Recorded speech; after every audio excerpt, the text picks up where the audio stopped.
Hey everyone, welcome to another session of TMI, 10-minute issues, right here on 𝐓𝐄𝐍. I'll try not to rush this episode today like I did the last one, but I would encourage you to go and watch that last one. I said some things in there that were deliberately said very quickly, but you need to watch it to find out what was said.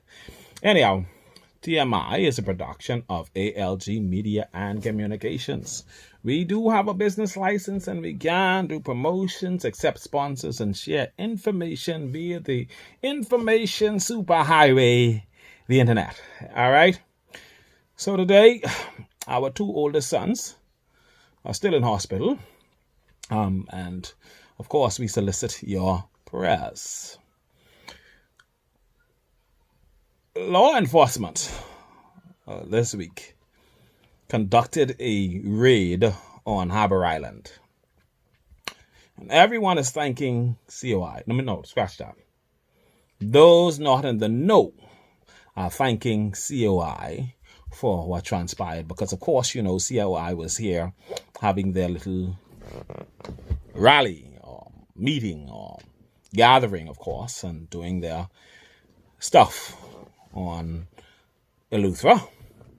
And so everyone is saying it is because they came and because they went into the villages where are the areas where Haitians normally frequent that this raid took place. So today one of the COI babies came at me because I dared to suggest that what is being promoted about or by COI with regard to this raid is not true. Okay? Nothing against COI. Listen, let me make this clear. I have no axe to grind. I am not carrying any pails for any political parties. I know about the PLP. I was a part of them. I know about the FNM. And while COI is Johnny come lately, I know about Lincoln Bain from the days when he was cracking joke on Controversy TV about Fred Mitchell.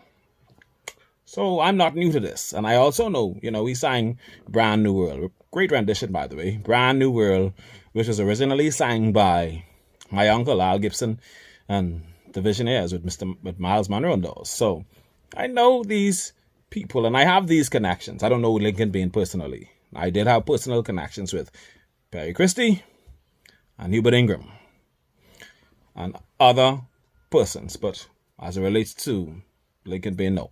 Only Controversy TV and Brand New World, pretty much. And I guess he's trying to create that brand new world with his brand new politics, which is fine.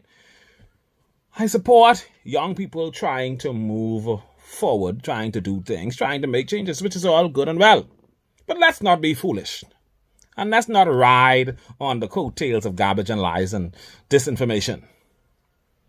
Do you really believe that the police, that law enforcement, that all of those government agencies that collaborated to orchestrate this raid sat down on 𝐓𝐿𝐶 on their behinds, on their hands, doing absolutely nothing, waiting for Lincoln Bain to come and tell them to raid Harbor Island?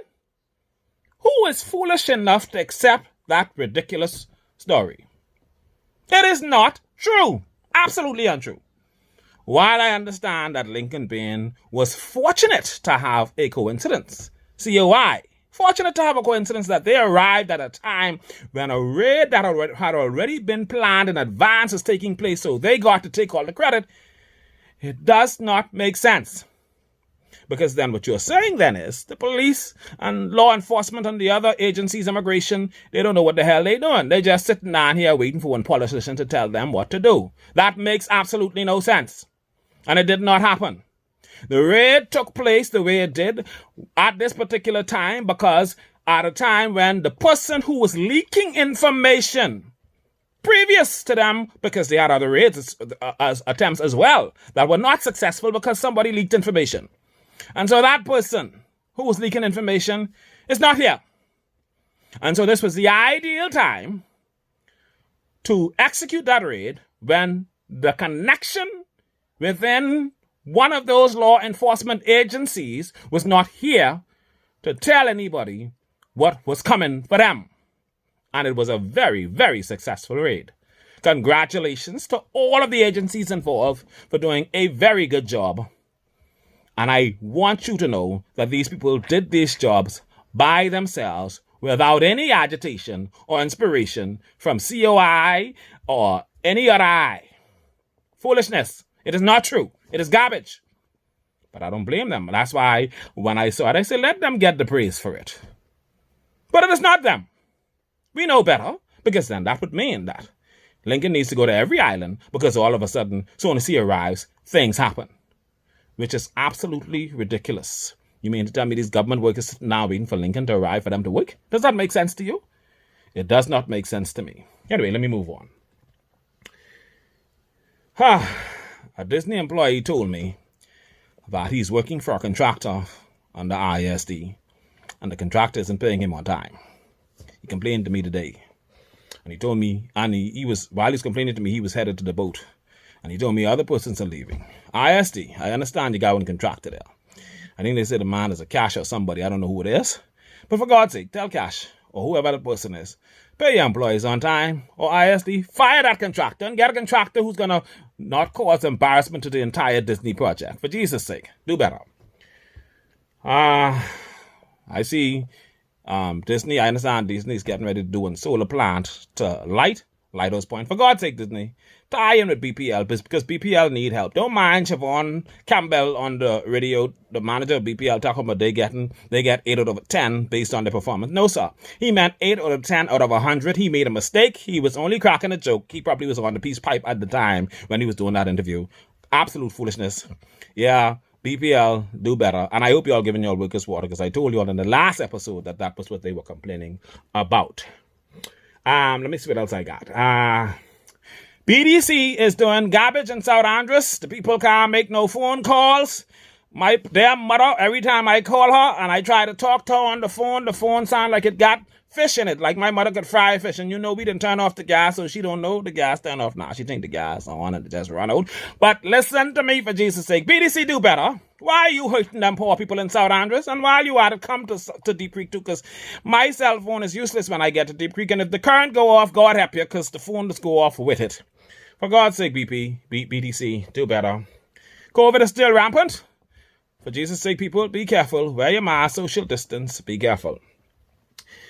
Those people who like to travel to Florida understand that racism is on the rise in Florida. Bad racism, so I need you to be careful. Even the NAACP say they are warning persons to stay away from Florida. So for God's sake, be careful, govern yourselves, and for those who don't know, they implement a couple laws that making things a little difficult. Be careful. For those who don't know, Miami is in Florida, okay? Miami is in Florida. For God's sake, be careful.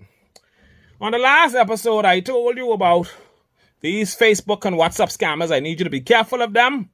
Had this poor young man message me the other day to tell me how somebody from a Jamaican number promised him some very specialty bread that only God could make.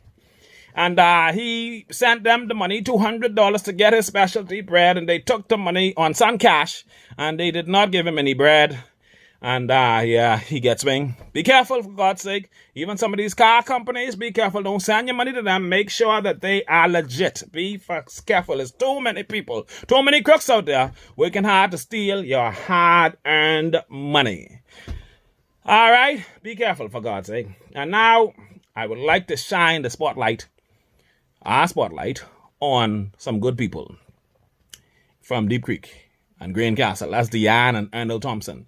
These are two hard-working persons, and I remember them, especially when there was no local government and there was no Deep Creek Development Association. It was during the pandemic. It was only us and them working together. And those two people, I call them young, but those two people, hard-working people who contribute to the community, sacrifice their time and their resources to help us, and I appreciate them very much. I thank God for them. And so, whenever you see Deanne and Ernell, please give them a pat on the back, buy them a soda, and tell them thank you. If you have anything else you wish us to mention on TMI, please call us at 473-8566. Till next time, stay awesome.